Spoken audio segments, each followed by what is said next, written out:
Using data from 2,000 CAT scans of his mummy and other research material, a BBC show in 2014 came up with an updated view of an enduring mystery. What killed the ancient Egyptian king, Tutankhamun? But it was the image the program makers created of what the legendary pharaoh probably looked like that deeply shocked viewers. That's because it's a presentation that clashes harshly with the beauty of Tutankhamun's funerary artifacts.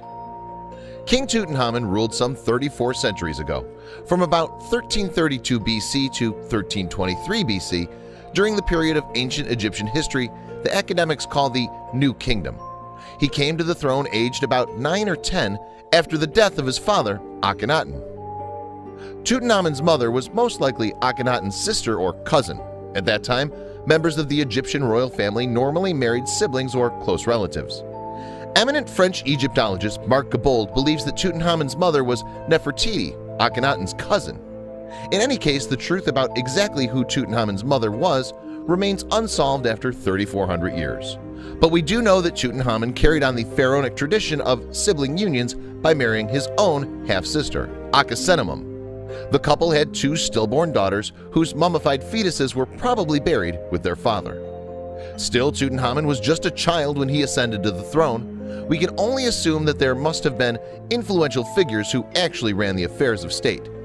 It seems that one General Horemheb took the position of Lord of the Land, while Grand Vizier I was a powerful man who was to succeed Tutankhamun. During his reign, Tutankhamun rolled back some of the religious reforms that his father had instigated. He initiated a program of building works to glorify the god Amun, in contrast to his father, who had favored another Egyptian deity, Aten. He also gave up his original name, Tutanhaten, becoming Tutankhamun, meaning living image of Amun. Tutankhamun's reign was cut short by his death about 1323 BC, when the young pharaoh was aged only about 18. He was then buried in an extravagantly decorated and furnished tomb in the Valley of the Kings. And it's the discovery of that tomb in the 20th century that's made Tutankhamun possibly the best known of all Egyptian pharaohs, despite his relatively short reign.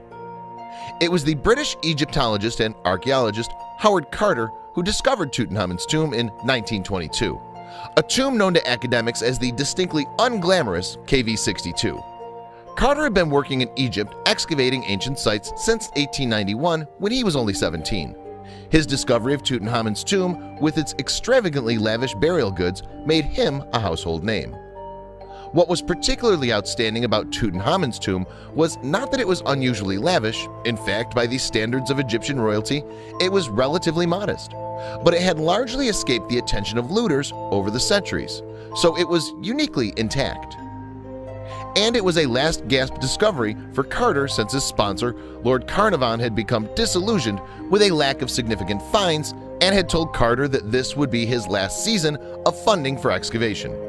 But on November 22, 1922, with Lord Carnarvon in attendance and using a chisel that had been a 17th birthday present from his grandmother, Carter made the first break in the door of the tomb.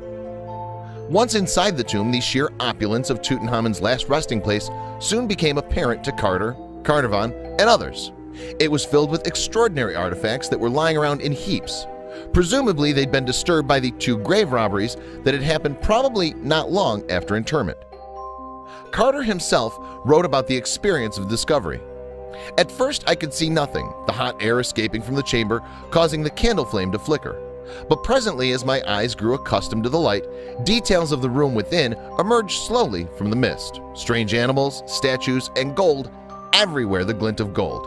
In fact, it was to take 8 years of painstaking work to clear the tomb. The mystery of Tutankhamun has remained the cause of the pharaoh's premature death. And since some 3,400 years have passed since the boy pharaoh was entombed, it's no easy task for even the most advanced science at our disposal in the 21st century to come up with answers to this conundrum. Over the years since the discovery of Tutankhamun's tomb, there have been no shortage of theories about the strange, unexplained death of this young man.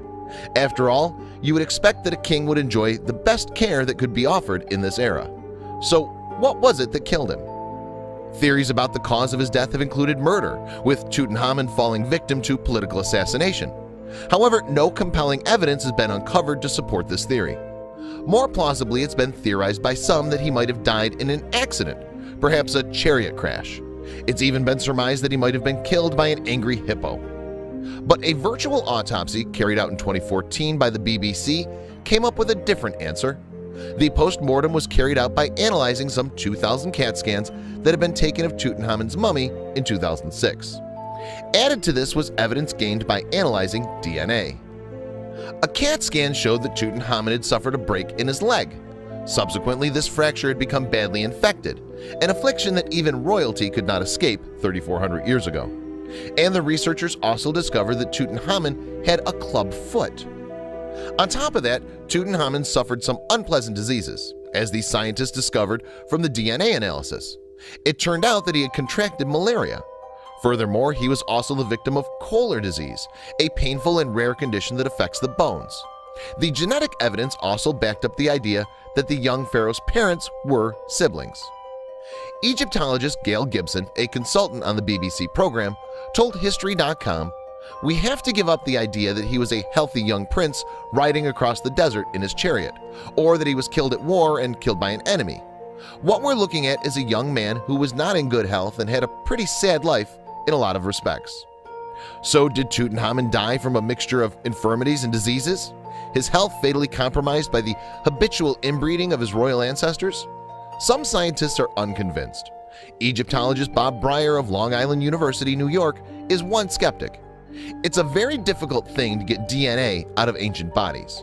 Most of us in the field are a little hesitant to say this is right, Breyer told History.com. So, Tutankhamun, it seems, is yet to reveal all of his secrets.